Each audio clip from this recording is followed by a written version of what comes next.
संसद के दोनों सदनों की कार्रवाई हंगामे के कारण भोजनावकाश तक के लिए स्थगित। जेपीसी गठन की मांग पर अड़े विपक्षी दल।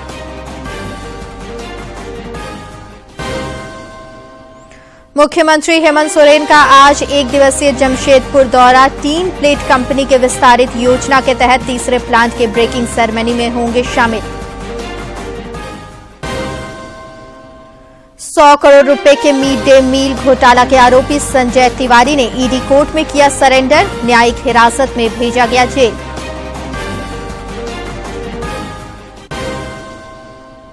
और झारखंड के सभी जिला न्यायालयों में आज से मॉर्निंग कोर्ट में मुकदमा की होगी सुनवाई शुरू। 24 जून तक जारी रहेगी मॉर्निंग कोर्ट।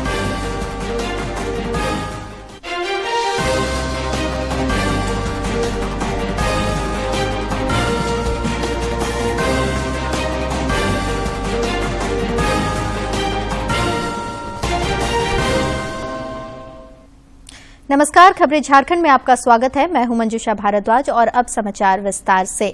नई दिल्ली में केंद्रीय अन्वेषण ब्यूरो सीबीआई की हीरक जयंती समारोह में प्रधानमंत्री नरेंद्र मोदी ने उद्घाटन किया। इस दौरान सीबीआई ने उल्लेखनीय सेवा के लिए पुलिस पदक और सर्वोत्तम जांच अधिकारी के लिए स्वर्ण पदक प्रदान किया गया। प्रधानमंत्री ने इस मौके पर शिलांग, पुणे और नागपुर में सीबीआई के नवनिर्मित कार्यालयों परिसरों का भी उद्घाटन किया। इस मौके पर प्रधानमंत्री ने सीबीआई के हीरक जयंती वर्ष के उपलक्ष्य में डाक टिकट और स्मारक सिक्का भी जारी किया।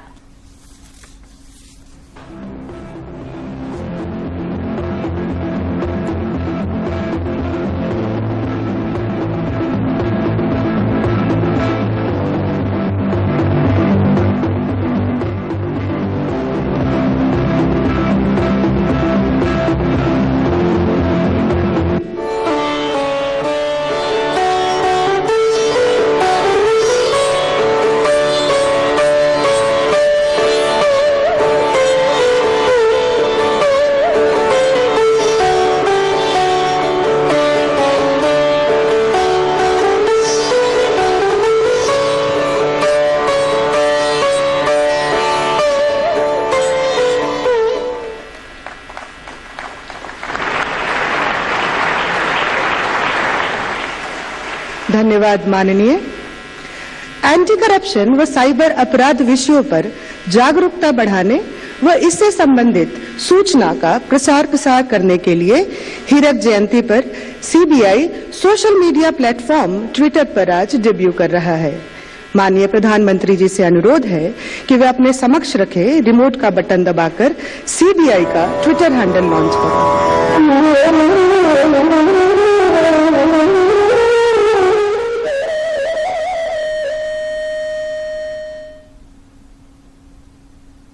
इग्नू का 36वां दीक्षांत समारोह आज आयोजित किया गया।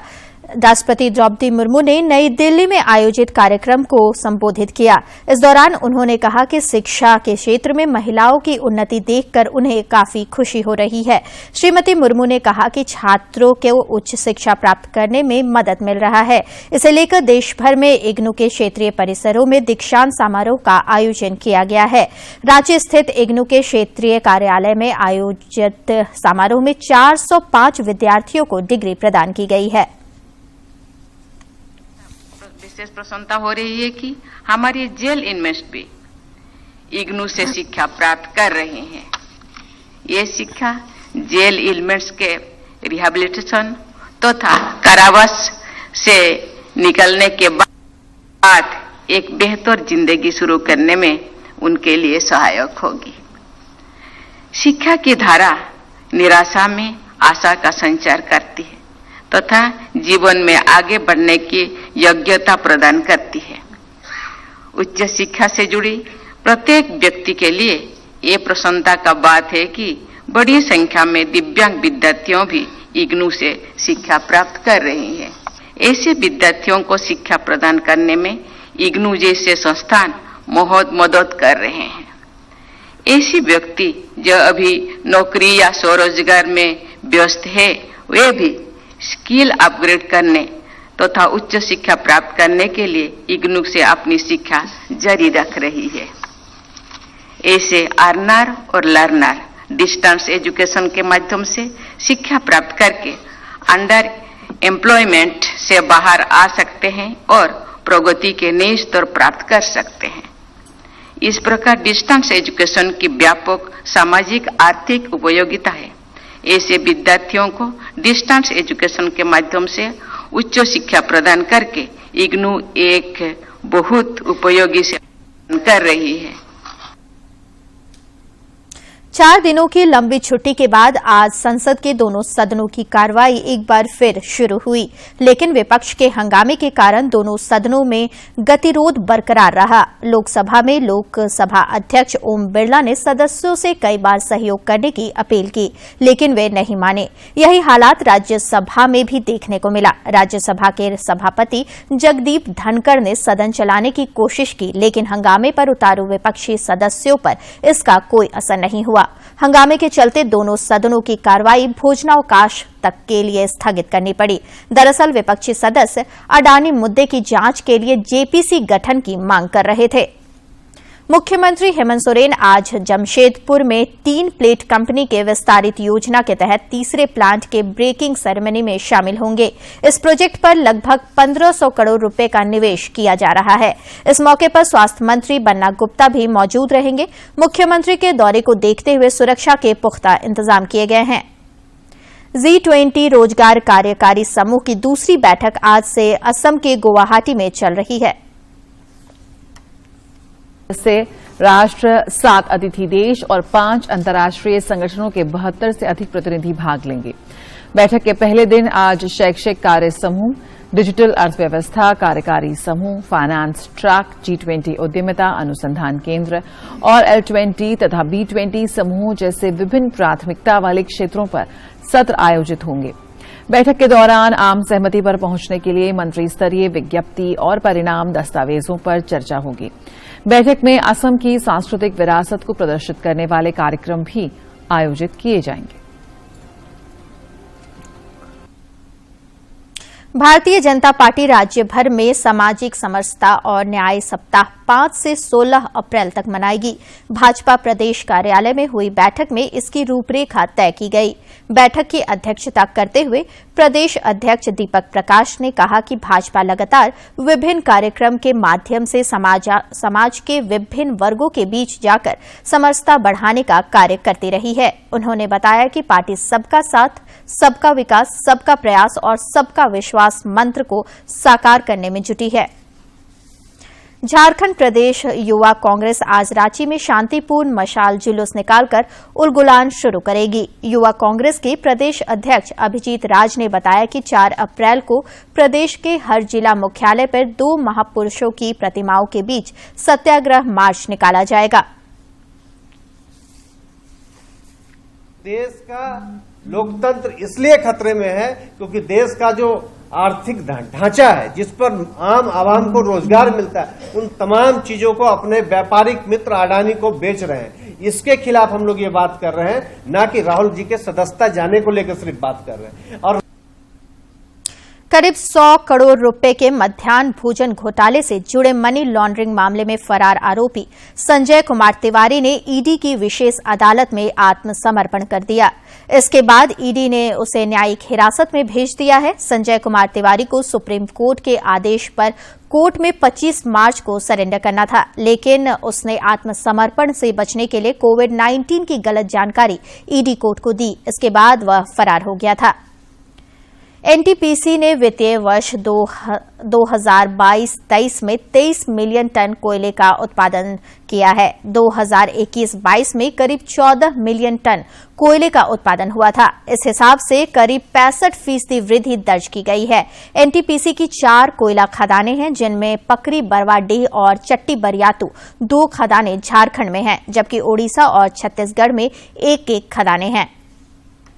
प्रधानमंत्री नरेंद्र मोदी के मन की बात कार्यक्रम का 100वां संस्करण इसी महीने प्रसारित किया जाएगा। इसकी शुरुआत 30 अक्टूबर 2014 को हुई थी। प्रधानमंत्री ने मन की बात कार्यक्रम के जरिए वर्ष 2017 के 31 दिसंबर के कार्यक्रम में गुरु गोविंद सिंह के सिद्धांतों का अनुसरण करने की अपील की थी।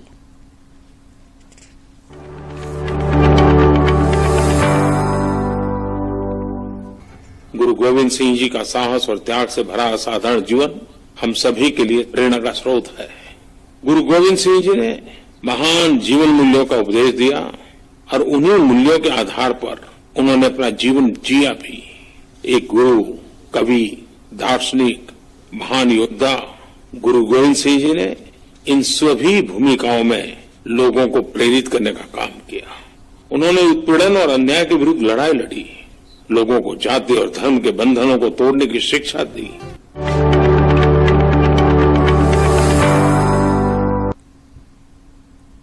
राज्य के सभी जिला न्यायालयों में आज से मॉर्निंग कोर्ट में मुकदमों की सुनवाई शुरू हो गई।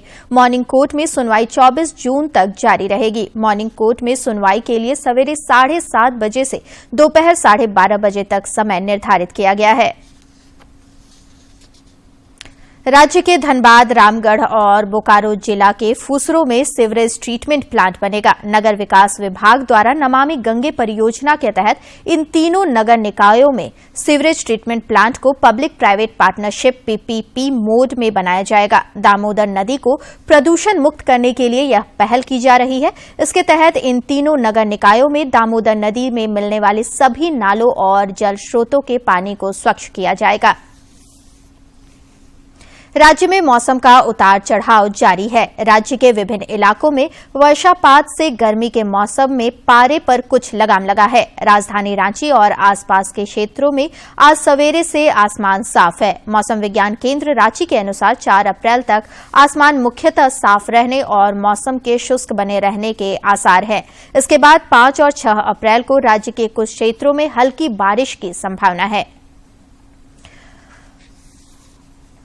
चतरा जिले से सटे पलामू सीमा पर सुरक्षा बलों और माओवादियों के बीच भीषण मुठभेड़ में 5 हार्डकोर नक्सलियों को मार गिराया गया है। पुलिस अधीक्षक राकेश रंजन ने बताया कि चतरा जिले के लावालौंग थाना क्षेत्र में एंटी नक्सल अभियान के दौरान सुरक्षा बलों ने 5 माओवादियों को मार गिराया है। वहीं मुठभेड़ में आधा दर्जन अन्य माओवादियों को गोली लगने की भी सूचना है। मुठभेड़ के दौरान सुरक्षा बलों ने भारी मात्रा में हथियार और अन्य सामग्री बरामद किया है। और अब कुछ खबर राज्य के विभिन्न जिलों से।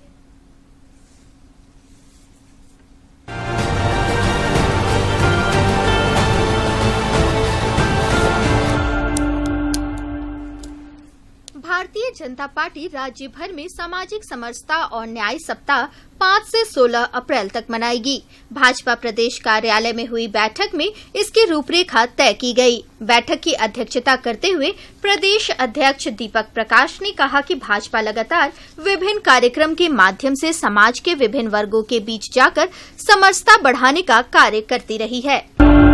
राष्ट्रीय जनता दल कोडरमा जिला कार्यकारिणी की बैठक पुरनाडीह स्थित पार्टी जिला अध्यक्ष रामधन यादव के आवास में हुई। बैठक में सदस्यता अभियान और कार्यक्रम को लेकर चर्चा की गई। बैठक में विभिन्न प्रस्तावों को मंजूरी दी गई। लातेहार जिले के बरियातू थाना क्षेत्र के कंडरका नदी के पास NH 99 पर तेज रफ्तार बाइक सवार युवक दुर्घटनाग्रस्त हो गया। घटनास्थल पर ही उसकी मौत हो गई। राहगीरों की सूचना पर पुलिस घटनास्थल पर पहुंची और शव को पोस्टमार्टम के लिए भेज दिया। राज्य के 9 जिलों में 12 अप्रैल से मीजल्स रूबेला का टीका लगेगा। इसमें साहिबगंज, दुमका, देवघर, जामताड़ा, गोड्डा, पाकुड़, गिरिडीह, धनबाद और कोडरमा जिले शामिल हैं। नोडल पदाधिकारी डॉक्टर अनिल कुमार ने बताया कि मीजल्स रूबेला कार्यक्रम की शुरुआत 12 अप्रैल से सभी प्रभावित 9 जिलों में अभियान के रूप में होगी। रांची जिले के काके थाना क्षेत्र के नीरजा सहाय स्कूल के पास एक खेत से एक युवक का शव बरामद किया गया है। युवक 30 मार्च से लापता था। शव को प्लास्टिक और कंबल में लपेटकर फेंक दिया गया था। पुलिस मामले की छानबीन में जुटी है। Ramgarh chamber of commerce and industries पर विनय अग्रवाल के ग्रुप ने कब्जा जमा लिया है। मतगणना के बाद विमल बूधिया की टीम बुरी तरीके से धराशायी हो चुकी। चुनाव पदाधिकारियों ने जब रिजल्ट सुनाया तो विनय अग्रवाल ग्रुप में जोश की लहर दौड़ गई। गुमला जिले के कामडारा के अरहरा गांव में सरना धर्म सोतोरू समिति का 8वां शाखा स्थापना दिवस सह सरना धर्म प्रार्थना सभा आयोजित की गई। समारोह में मुख्य अतिथि के रूप में सिसई विधायक जीगा सुशासन होरो और विशिष्ट अतिथि डॉक्टर सीताराम मुंडा मुख्य रूप से उपस्थित थे। रांची के सांसद संजय सेठ ने कहा कि नवंबर 2020 में नमो बुक बैंक की शुरुआत की गई थी, जो काफी लाभकारी साबित हो रहा है। नमो बुक बैंक में पारस अस्पताल परिवार ने 2500 पुस्तकें प्रदान की। गुमला जिले के बसिया थाना क्षेत्र के लुंगटू पंडरा टोली में हुए तिहरे हत्याकांड का बसिया पुलिस ने उद्भेदन कर लिया है। पुलिस ने इस मामले में हत्या के आरोपी एनोस कंडूलना को गिरफ्तार कर जेल भेज दिया है।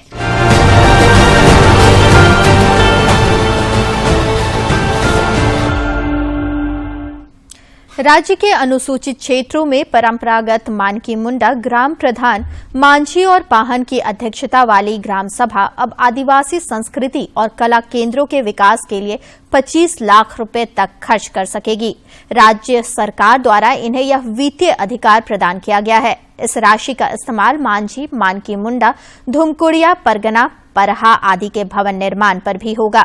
जिन अनुसूचित क्षेत्रों में ग्राम प्रधान नहीं होंगे, वहां परंपरागत समितियों को यह अधिकार होगा। मरीजों के निःशुल्क इलाज के लिए लाइफलाइन एक्सप्रेस ट्रेन छत्तीसगढ़ से कोडरमा जिला अंतर्गत चंदवारा प्रखंड के पिपराडे स्टेशन पहुंची है। पुराने और गंभीर बीमारियों से ग्रसित लोगों के निःशुल्क इलाज के लिए लाइफलाइन एक्सप्रेस ट्रेन कोडरमा पहुंच चुकी है। इस ट्रेन को चंदवारा प्रखंड के पिपराडी स्टेशन पर खड़ा किया गया है। 5 अप्रैल से 25 अप्रैल तक विभिन्न बीमारियों से ग्रसित लोगों की जांच, इलाज और जरूरत पड़ने पर इस ट्रेन में ही ऑपरेशन किया जाएगा। कोडरमा के उपायुक्त आदित्य रंजन ने बताया कि ट्रेन में इलाज और ऑपरेशन के बाद मरीजों को पोस्ट केयर और प्री केयर ट्रीटमेंट के लिए पिपराडी स्टेशन से सटे चंदवारा सामुदायिक स्वास्थ्य केंद्र में रखा जाएगा। और सभी का सर्जरी यहाँ पर मुफ्त में लाइफलाइन एक्सप्रेस में किया जाएगा। और जो डॉक्टर्स हैं वो बहुत ही अच्छे डॉक्टर्स, बैंगलोर से, बॉम्बे से, वहाँ के बड़े बड़े अस्पताल में काम करने वाले उम्दा डॉक्टर्स की टीम ये सर्जरी करेगी। और सर्जरी के बाद जो पोस्ट ऑप का केयर है और प्री ऑप भी, ऑपरेशन के पहले भी कुछ केयर की जरूरत पड़ती है, कुछ जाँच कराने पड़ते हैं और ऑपरेशन के बाद भी कुछ केयर और जाँच कराने पड़ते हैं, कुछ दवाइयाँ देनी पड़ती है। ये सब हम लोग CHC चंदवारा में करेंगे। 7 बोगी वाली ये जीवन रेखा एक्सप्रेस छत्तीसगढ़ से पिपराडी स्टेशन पहुंची है। ट्रेन की अलग अलग बोगियों में ऑपरेशन थिएटर, जांच रूम, पैथोलॉजी लैब और ट्रीटमेंट रूम बनाए गए हैं। मुंबई और बेंगलुरु से विशेषज्ञ डॉक्टरों की टीम लोगों का इलाज करेंगे। ट्रेन की बोगियों में मल्टी सुपर स्पेशलिटी अस्पताल जैसी सुविधाएं बहाल की गई हैं। ज्यादा से ज्यादा लोग ट्रेन रूपी इस अस्पताल में अपना इलाज करा सकें, इसके लिए लगातार प्रचार प्रसार भी किया जा रहा है। क्योंकि ये 20 दिन चलेगा। 20 दिन में अधिक से अधिक लोगों को मैंने इलाज करवाने का आह्वान किया। घर घर जाकर सर्वे मैं कर रहा हूँ इसके लिए और लोगों के बीच जाके प्रचारित कर रहा हूँ। गौरतलब है कि लाइफलाइन एक्सप्रेस ट्रेन या यूं कहें जीवन रेखा एक्सप्रेस भारतीय रेल, स्वास्थ्य मंत्रालय और इम्पैक्ट इंडिया की संयुक्त पहल है, जो पिछले कई वर्षों से देश भर में संचालित की जा रही है। कोडरमा से गजेंद्र बिहारी सिन्हा की रिपोर्ट। आईपीएल क्रिकेट में आज चेन्नई सुपर किंग्स का सामना लखनऊ सुपर जायंट्स से होगा। इंडियन प्रीमियर लीग में आज चेन्नई सुपर किंग्स और लखनऊ सुपर जायंट्स आमने सामने होंगे। ये मुकाबला शाम 7:30 पर चेन्नई में खेला जाएगा। चेन्नई सुपर किंग्स को इस सीजन के पहले मुकाबले में गुजरात टाइटंस के हाथों हार का सामना करना पड़ा था। ऐसे में धोनी की टीम इस मुकाबले में इस सीजन की पहली जीत की तलाश में मैदान पर उतरेगी। दूसरी ओर केएल राहुल की अगुवाई वाली लखनऊ सुपर जायंट्स ने अपने पहले मैच में दिल्ली कैपिटल्स पर भारी अंतर से जीत दर्ज की थी। आज के मुकाबले में लखनऊ सुपर जायंट्स लगातार दूसरी जीत की तलाश में मैदान पर उतरेगी। वहीं चेन्नई सुपर किंग्स की कोशिश टूर्नामेंट में पहली जीत हासिल करने की होगी। रॉयल चैलेंजर्स बेंगलोर ने मुंबई इंडियंस को हराकर आईपीएल के 16वें सीजन में धमाकेदार शुरुआत की है। मुंबई इंडियंस के साथ खेले गए इस सीजन के अपने पहले मुकाबले को आरसीबी ने 8 विकेट से अपने नाम कर लिया। टीम के कप्तान फाफ डु प्लेसिस और अनुभवी बल्लेबाज विराट कोहली की धमाकेदार पारी ने टीम को जीत दिलाने में अहम भूमिका निभाई। दोनों अनुभवी बल्लेबाजों ने अर्धशतकीय पारी खेली। आरसीबी ने मैच में टॉस जीतकर पहले गेंदबाजी करने का फैसला किया था। पहले बल्लेबाजी करने उतरी मुंबई इंडियंस ने 20 ओवर में 7 विकेट पर 171 रन बनाए। जवाब में रॉयल चैलेंजर्स बेंगलोर ने 16.2 ओवर में 2 विकेट पर 172 रन बनाकर मैच को अपने नाम कर लिया। और अब कारोबार जगत से जुड़ी कुछ महत्वपूर्ण खबरें। देश तेल बाजार को स्थिर रखने के उद्देश्य से एहतियाती उपाय के तौर पर ये कटौती करेंगे। तेल बाजार को स्थिर और संतुलित रखने के लिए ये कदम उठाया जा रहा है।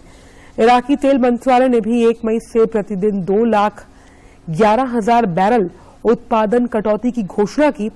कुवैत और अल्जीरिया स्वैच्छिक कटौती में शामिल है। रूस ने कहा कि वह भी वर्ष के अंत तक अपने उत्पादन में कटौती जारी रखेगा। वहीं ओपेक देशों में तेल उत्पादन की कटौती की घोषणा के बाद आज सुबह एशियाई बाजारों में तेल की कीमतों में लगभग 6% की तेजी देखी गई।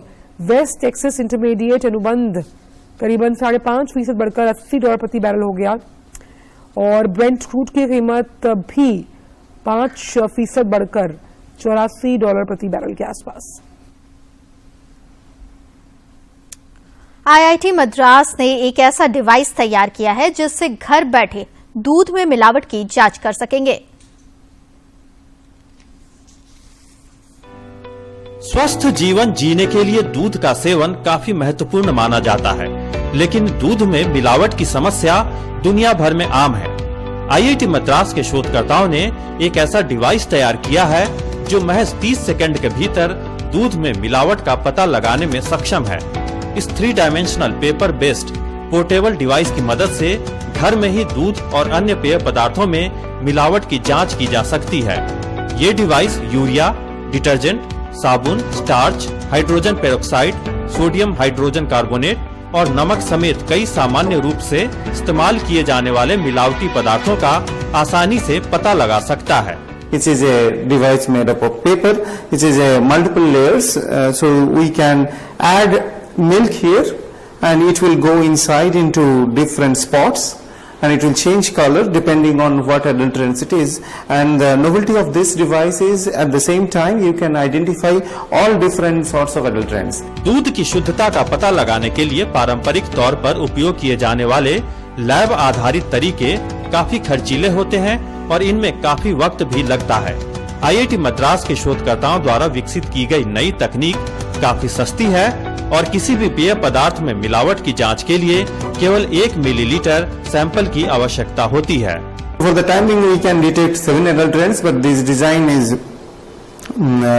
generic design and we can change this to any other number of spots. We have tested up to 12 spot size, which can also be changed. This is easy to use. Anyone can use this. It don't require any power, and it can be used by our household or while food safety officers are going for raid or maybe in the milk collection centers. शोधकर्ताओं के मुताबिक इस device का उपयोग दूध के अलावा अन्य पेय पदार्थों मसलन पानी, ताजा जूस और मिल्क शेक में मिलावट की जांच के लिए भी किया जा सकता है। निशांत सौरभ की रिपोर्ट, डीडी न्यूज। सेना चिकित्सा कोर आज अपना 259वां स्थापना दिवस मना रहा है। इस अवसर पर सशस्त्र सेना चिकित्सा सेवा के महानिदेशक दलजीत सिंह ने बताया कि सेना चिकित्सा कोर हर परिस्थिति में अग्रणी भूमिका निभा रहा है। सेना चिकित्सा कोर ने हमेशा सभी क्षेत्रों और मोर्चों पर भारतीय सशस्त्र सेनाओं की मेडिकल फिटनेस को उच्चतम स्तर पर बनाए रखने के लिए अपनी भूमिका पूरी मेहनत एवं लगन से निभाई है। चाहे वो हाई ऑल्टीट्यूड एरियाज हों या काउंटर इंसर्जेंसी ऑपरेशंस हों, हर मोर्चे पर सही रखने के लिए युद्ध के समय और शांति के समय सेना चिकित्सा सेवा के अधिकारी और सिपाही हर समय उनके साथ मौजूद हैं।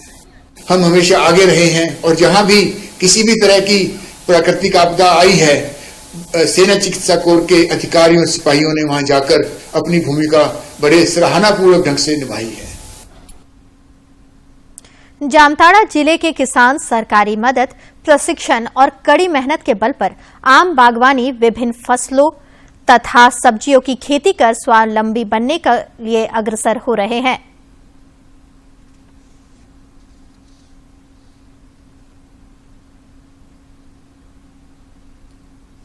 साबित होने जा रहा है।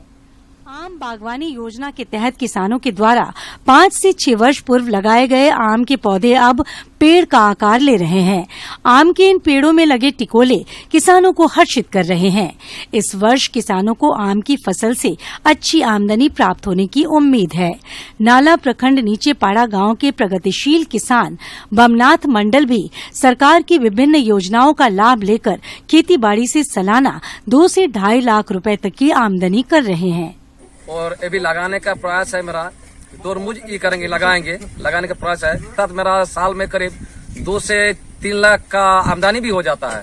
बमनाथ मंडल ने सब्जियों के साथ साथ 2 एकड़ भूमि पर आम बागवानी भी की है।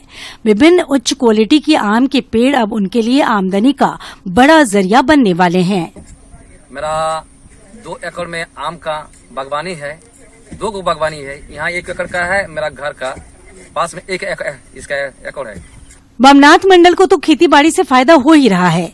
वे क्षेत्र के 10 से 12 मजदूरों को नियमित रूप से रोजगार भी उपलब्ध करा रहे हैं। उन्होंने सरकार की मदद से 2 सिंचाई कूप और सिंचाई के लिए नाला का भी निर्माण कराया है, जिससे वे समय पर फसलों की सिंचाई कर पाते हैं। यहाँ से पानी हम ही करते हैं, यहाँ खेती बाड़ी करते हैं। मेरा अंडर में सर 10-15 को आदमी खाता है। हम जो भी करते हैं मेरा गाँव में ही करते हैं, हम नहीं जाते बाहर काम करने के लिए। यहाँ पर सर हमको सिंचाई नाली भी मिला सरकारी से। ये भी उसका काम स्टार्ट करेंगे सर, ये भी नहीं किए है, 2-4 दिन स्टार्ट कर देंगे। मेरा 2 गो कुआं मिला सिंचाई। यहाँ एक तो सर मिला कुआं, एक तो अपुर में मिला है। वहाँ पर भी सर मेरा ये खेती बाड़ी होता है सर, सरकारी से हमको बहुत फायदा मिला है। कृषि के क्षेत्र में बमनाथ मंडल के द्वारा किए जा रहे प्रयास जिले के अन्य किसानों के लिए आज नजीर बन गया है। जामताड़ा से सुभाष प्रसाद सिंह की रिपोर्ट। राष्ट्रीय स्वास्थ्य मिशन और स्वास्थ्य विभाग की ओर से सिमडेगा के गांधी मैदान में जिला स्तरीय स्वास्थ्य मेला का आयोजन किया गया है।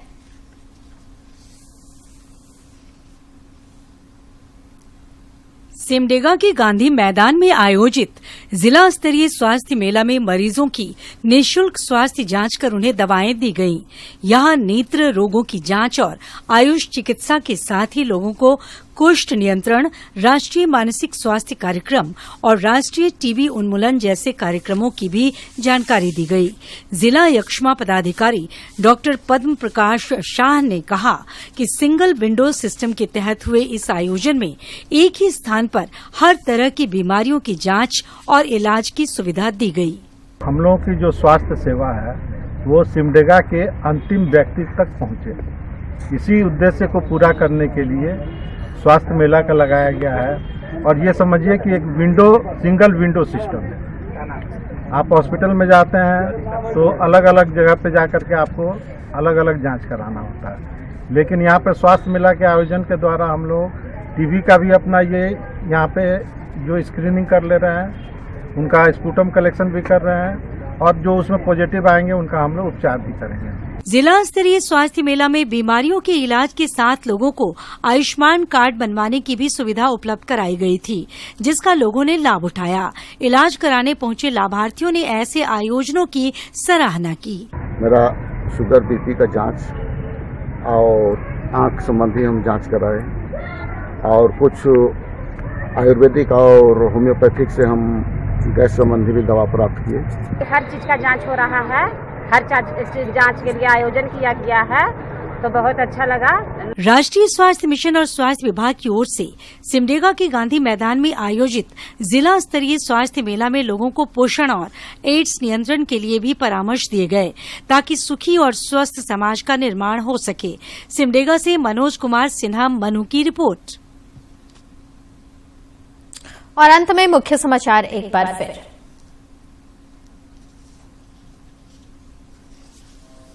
संसद के दोनों सदनों की कार्रवाई हंगामे के कारण भोजनावकाश तक के लिए स्थगित। जेपीसी गठन की मांग पर अड़े विपक्षी दल।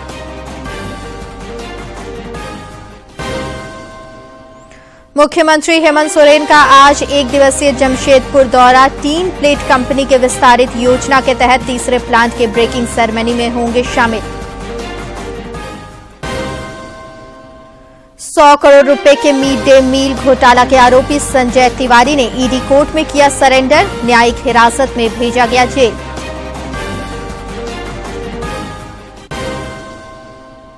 और झारखंड के सभी जिला न्यायालयों में आज से मॉर्निंग कोर्ट में मुकदमा की होगी सुनवाई शुरू। 24 जून तक जारी रहेगी मॉर्निंग कोर्ट।